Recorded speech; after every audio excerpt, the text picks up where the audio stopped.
नसीब का लिखा एक रोचक कहानी। दोस्तों, आपने कई बार लोगों को कहते सुना होगा कि मेरे नसीब में ही नहीं है, या नसीब में होता तो जरूर मिल जाता, या फिर यह कहावत कि नसीब से ज्यादा किसी को नहीं मिलता, जरूर सुनी होगी। आज मैं नसीब की बात इसलिए कर रहा हूं क्योंकि आज की कहानी नसीब का लिखा एक रोचक कहानी इसी विषय पर आधारित है। इस मजेदार कहानी को पूरा जरूर पढ़िए। बहुत पहले की बात है कि किसी एक गांव में बहुत ज्ञानी पंडित रहा करता था। पंडित आजू बाजू के सारे ही गांव में बहुत प्रख्यात था और इसी वजह से धनवान भी। पंडित का परिवार ज्यादा बड़ा नहीं था। पंडित अपनी पत्नी के साथ अपने बहुत बड़े घर में अकेला रहता था, क्योंकि पंडित को कोई बेटा था नहीं और एक बेटी थी जिसका विवाह पास के एक गांव वाले एक श्रीमंत के लड़के से हो चुका था। पंडित ने शादी से पहले अपने होने वाले दामाद की अच्छे से जांच पड़ताल की थी और अपनी बेटी का भविष्य भी ठीक से पढ़ा था। तब जाकर उसने बेटी की शादी की थी। लेकिन चंद सालों में ही पंडित का दामाद बुरी आदतों के चंगुल में फंस गया। जुआ और शराब की बुरी लत ने उन्हें सड़क पर लाकर रख दिया था। अपने बेटे की ऐसी दुर्दशा देखकर पंडित की पत्नी काफी दुखी होती थी और अक्सर पंडित को कहा करती थी, तुम जाकर उनकी मदद कराओ। पंडित हमेशा अपनी बीवी को यह कहकर उनकी मदद करने के लिए मना कर देता था कि अभी कुछ समय तक उनका बुरा वक्त चलना है। हम चाहे कितनी ही कोशिश कर लें, जो उनके नसीब में नहीं है वह उन्हें नहीं मिल पाएगा। पंडित की ऐसी बातों से उसकी पत्नी काफी दुखी हो जाया करती थी और मन ही मन सोचती थी कि कैसा स्वार्थी पिता है, अपनी बेटी को इतने कष्टों में देखकर भी उसकी मदद करने के लिए मना करता है। आखिर भगवान ने जो इतना सारा धन धान्य दिया है उसका क्या करेंगे? हमें कोई और औलाद भी तो है नहीं, ले देकर एक यही बेटी है और उसके लिए भी कुछ नहीं करेंगे तो किसके लिए करेंगे? पंडित ऐसा नहीं सोचता था। लेकिन ऐसा नहीं है कि पंडित अपनी पुत्री से प्रेम नहीं करता था, लेकिन उसने अपनी पुत्री की कुंडली इतनी अच्छे से पढ़ी थी और वह यह पहले से ही जानता था कि वह चाहे किसी भी लड़के से शादी करती, लेकिन उसके जीवन में यह समय आने वाला ही था और बिना इसे भुगते उसको छुटकारा नहीं मिलने वाला था। एक दिन खाने पीने के लिए भी मोहताज हो चुके पंडित के बेटी और दामाद उसके घर पर आए। पंडित ने और उसकी बीवी ने दोनों का खूब आदर सत्कार किया और खूब अच्छा खाना खिलाया। बेटी और दामाद की पंडित से सहायता मांगने की हिम्मत न हुई, इसलिए वह बिना बोले ही वापस अपने घर को लौटने लगे।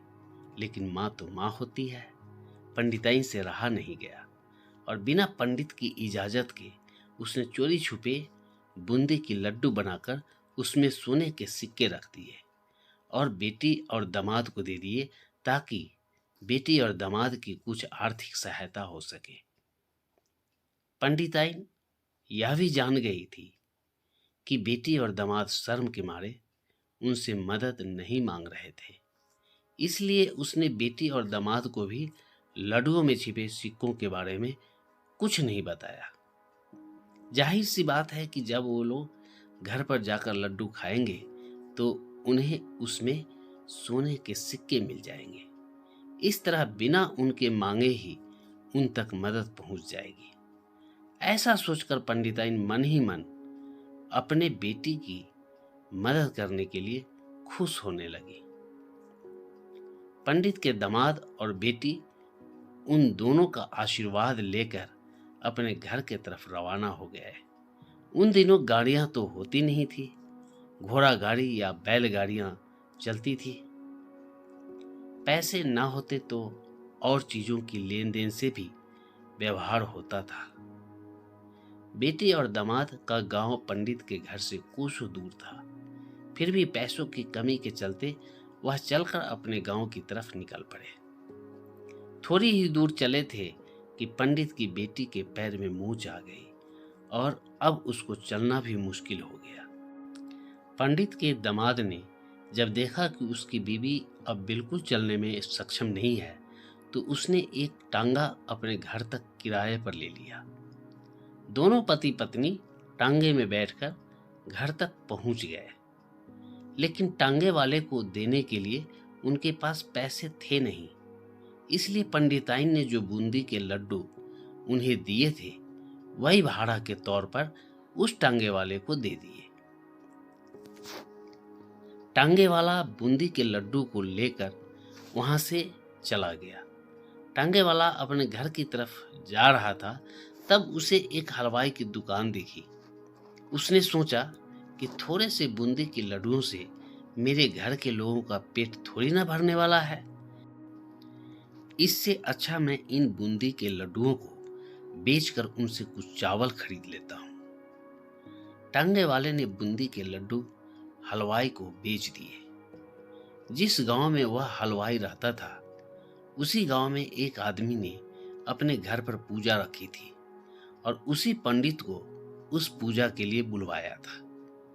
पूजा में लगने वाले प्रसाद के लिए उस आदमी ने उसी हलवाई से बूंदी के लड्डू लिए जहां पर उस टांगे वाले ने बेचे थे। हलवाई ने भी उस आदमी को टांगे वाले से खरीदे हुए लड्डू ही पहले दिए, ताकि वह खराब ना हो जाए, क्योंकि वह नहीं जानता था यह लड्डू कब बने हैं। पूजा खत्म होने पर दक्षिणा और बूंदी के लड्डू लेकर जब पंडित अपने घर आया और खाना खाने बैठा, तो प्रसाद में लाए बूंदी के लड्डू खाते वक्त लड्डू से सोने का सिक्का निकला।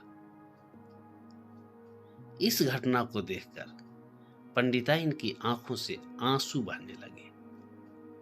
पंडित ने जब पंडिताइन से उसके रोने का कारण पूछा, तो पंडिताइन ने पंडित को सब कुछ बताया और पंडित से उनकी बातों पर भरोसा न करने के लिए माफी मांगी। पंडित ने पंडिताइन के आंसू पोंछे और कहा कि तुम्हारी तरह मैं भी हमारी बेटी को बहुत प्रेम करता हूँ, लेकिन अगर हम उसकी अब मदद करते हैं तो दामाद हमसे हमेशा ऐसे ही मदद की अपेक्षा रखेगा और अपनी बुरी आदतों को कभी नहीं छोड़ेगा। पंडिताइन भी अब पंडित की बातों से सहमत हो गई। 2-3 महीने बीत गए।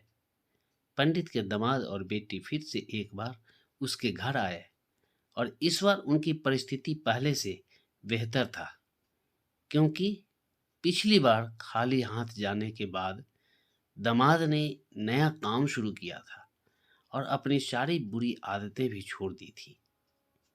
दोस्तों, नसीब का लिखा नहीं बदलता। यह कहानी आपको कैसी लगी?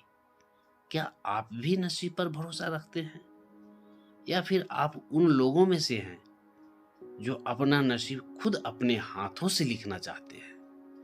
यदि हम नसीब से ज्यादा अपने कर्मों पर ध्यान देंगे, तो निश्चित तौर पर हमें जीवन के हर क्षेत्र में सफलता मिलेगी।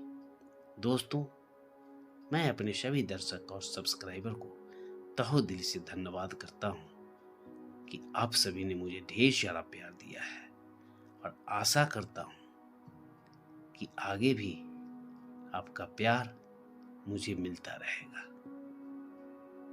दोस्तों, अगर हमारे वीडियो की कहानी आप सभी को अच्छा लगता है, तो please KS story video channel को सब्सक्राइब, लाइक जरूर करें, वीडियो शेयर भी करें, और हाँ, आप हमें अपना बेस्ट सुझाव कमेंट के द्वारा जरूर दें। प्रिय दोस्त, मुझे आपकी मदद की ज़रूरत है, इसलिए प्लीज़ आप मेरे चैनल को सब्सक्राइब करके अपना अनमोल प्यार दें।